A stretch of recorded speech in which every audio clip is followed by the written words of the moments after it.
재판장에서 마나베는 판결문을 건조하게 쓰기로 방침을 정했다. 이란 협약 1조에 따라서 일본 정부는 외국에 있는 한국인을 보호할 의무가 있으므로 이 범죄에는 한국 형법이 아니라 일본 형법을 적용한다고 마나베는 재판의 법적 근원을 밝혔다. 공모와 실행 과정의 사실관계는 검찰 신문조서대로 인정했다. 마나베는 안중근이 이토를 살해한 죄의 사형을 선고하고 이미 사형을 결정했으므로 안중근이 이토의 수행원에 대해 저지른 3건의 살인미수죄에 대해서는 형을 과하지 않겠다고 선고했다. 또 우덕순에게는 법이 정한 범위 내에서 비교적 가벼운 3년형에 처한다고 선고했다. 수사와 재판은 모두 끝났다.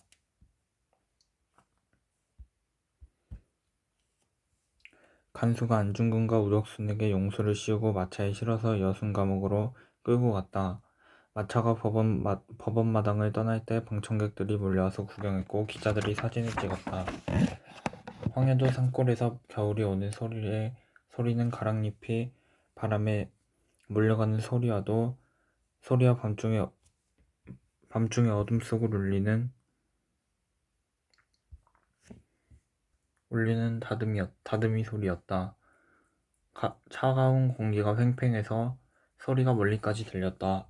가랑잎은 메마른 소리로 버스럭거렸고 다듬이 소리는 이 집에서 저 집으로 이어져 나갔다.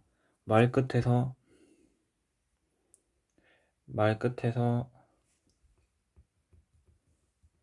찾아들던 다듬이 소리는 어느 집인지 다시 살아나서 이웃집의 소리를 끌어가며 마을 안으로 들어왔고 흘러나갔다. 개들도 소리를 이어나갔다. 덩치 큰 개들의 소리가 깊게 울렸고 작은 개들은 높고 가파른 소리로 짖었다. 저녁 기도를 드리면서 빌렘은 청계동 마을에 밤이 오는 소리와 겨울이 오는 소리를 들었다. 크고 깊은 울림으로 짖는 개는 저녁 산책할 때 저수지 둑방에서 마주친 개가 아닌가 싶었다. 누런 개는 혀를 깨물고 나무꾼 소년을 따라가고 있었다. 마을에서 자주 보는 개였다. 조선의 개들은 사람의 표정을 닮아 있었다. 빌렘은 다듬이질을 하는 여인들과 그 여인의 남편들, 마을 개들의 친구인 아이들의 영혼의 평안과 죄의 사함을 위해 기도했다.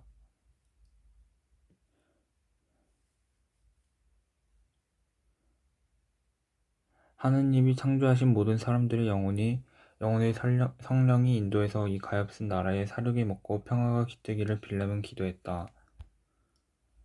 이 기도를 마치고 빌렘은 주일미사 강론의 초안을 쓰려고 책상 앞에 앉았다. 조선 청년이 하얼빈역에서 이토를 쏘았고 이토가 현장에서 죽었다는 소문은 사건 며칠 후부터 청계동에 퍼졌다.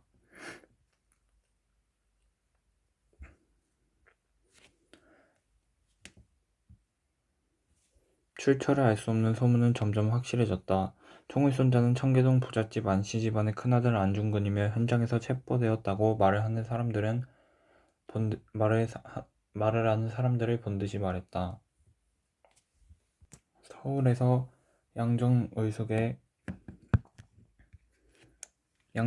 다니던 안중근의 동생 안정근은 안중근이 총을 쏜 직후에 학교에서 퇴학당하고 일본 헌병에 끌려나갔다. 서울을 다녀온 사람들이 말을 퍼뜨렸다. 일본 헌병대가 청계동 사람들 사이에 밀정을 심어 놓았고 안중근과 가깝게 지내던 사람들의 언동을 탐문하고 있다는 소문이 마을에 퍼졌다. 소문은 술렁거렸고 마을은 낮게 가라앉았다. 주막에 사내들이 모이지 않고 사랑방의 난세 성토도 조용해졌다. 김아려가 아이들을 데리고 조선을 떠나서 하얼빈으로 갔다는 소식을 빌렘은 안정근에게서 들었다. 한 달 전쯤에 주일 미사가 끝나고 안정근이 사제관으로 찾아와서 소식을 전했다. 김아려는 청계동에 들르지 못하고 진남포에서 바로 평양으로 가 열차를 탔으므로 신부님께 인사드리지 못하고 떠났다고 안중근은 말했다. 처자식을 하얼빈으로 불러들였다면 안중근은 조선으로 돌아오지 않을 것이고 끝내 제 갈 길을 가겠구나라고 그때 빌렘은 생각했다. 블라디보스톡으로 떠나면서 인사를 하러 왔을 때 무언가 속에 있는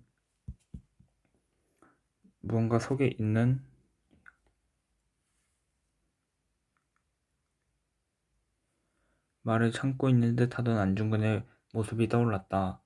그때 안중근의 젊음은 거칠어 보였다. 안중근은 심심이 깊었으나 그의 심성과 언동은 신앙에 의해 기들여지지 않았고 교회의 가르침 안으로 들어오지 않고 있었다. 하느님은 교회를 통해서 섭리하시고 교회의 울타리 밖에는 구원이 없다는 교회의 가르침을 빌렘은 안중근에게 말해줄 수가 없었다. 말을 한다 해도 심어줄 수는 없을 것 같아서 빌렘도 말을 머뭇거렸다. 안중근의 신심이 더욱 무르익어서 스스로 알게 될 날이 있기를 빌렘은 그날 기도했었다. 니토가 하얼빈역에서 총 맞아 죽었다는 소문이 돌았을 때 빌렘은 그 범인이 안중근이라는 것을 직감했다. 안중근은 돌아올 수 없고 불러들일 수 없는 자리까지 간 것이었다. 빌렘은 마을 사람들의 침묵의 밑바닥에 깔린 두려움과 설렘을 감지하고 있었다. 초겨울에 빈들을 산책하는 저녁에 논둑길에서 마주치는 마을 사람들은 빌렘에게 머리 숙여 인사했으나 말을 섞지 않았다. 범인이 청계동의 안중근이고 빌렘에게 세례받은 천주교인이라는 사실에 마을의 침묵은 깊어졌다. 마을 사람들의 눈과 귀는 신부의 입으로 쏠려 있었다. 다듬이 소리가 잦아들고 개들이 조용해졌다. 가랑잎 구르는 소리가 창밖에서 버스럭거렸다. 빌렘은 자정이 넘도록 책상 앞에 앉아 있었다. 빌렘은 주임이사 강론 원고를 쓰지 못했다. 무엇을 말해야 하는지는 알 수 있었으나 그것을 말해도 되는 것인지를 알 수가 없었다. 말은 하느님의 것이고 또 이 세상의 것이었다. 하느님의 나라와 이 세상의 먼 길을 말을 건너가기 힘들었고 말하려는 것이 문장으로 엮여지지가 않았다. 새벽에 빌렘은 원고 쓰기를 단념했다. 문장으로 엮지 말고 말하여지는 대로 말하는 편이 오히려 진심에 가까울 것이라고 빌렘은 판단하였다. 빌렘의 종이 위에는 죄, 살인, 생명, 영혼, 구원 같은 단어들이 문장으로 엮이지 못하고 흩어져 있었다.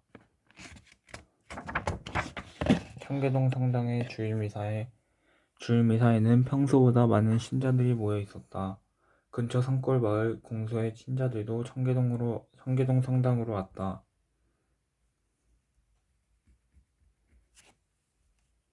신자들은 달걀 꾸러미와 말린 산나물을 들고 와서 사제관 창고에 넣었다. 신자가 아닌 사냥꾼과 장사꾼들도 왔고 늙은 유생들도 왔다. 갓쓴 유생들은 성당 안으로 들어오지 않고 유리창 밑에 모여서 신부의 강론을 기다리고 있었다. 미사를 시작하기 전에 빌렘은 고해성사를 베풀었다. 신자들이 한 명씩 고해소 안으로 들어와서 죄를 고했다. 처자식을 때린 죄, 이웃과 싸운 죄, 남의 돈을 떼어먹은 죄, 이웃 여자에게 음심을 품은 죄, 술집 작부와 간통한 죄, 밤중에 남의 논 물꼬를 허물어서 물을 낸 죄, 남의 낯가리를 훔친 죄, 무당한테 가서 점친 죄, 구판 가서 술 얻어먹은 죄, 소판돈으로 노름한 죄를 신도들은 고했다. 고해성사 때마다 마을의 죄는 풍토병처럼 거듭되었다.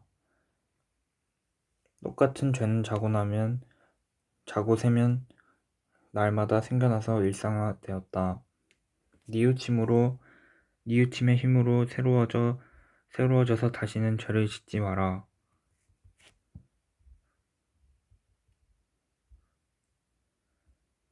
라고 빌렘은 죄인들에게 말했다. 빌렘은 하느님의 이름으로 사람들의 죄를 사해 주었다. 종이 울리고 미사가 시작되었다. 사제와 신자가 함께 자비송을 노래했다. 주님 자비를 베푸소서, 주님 자비를 베푸소서.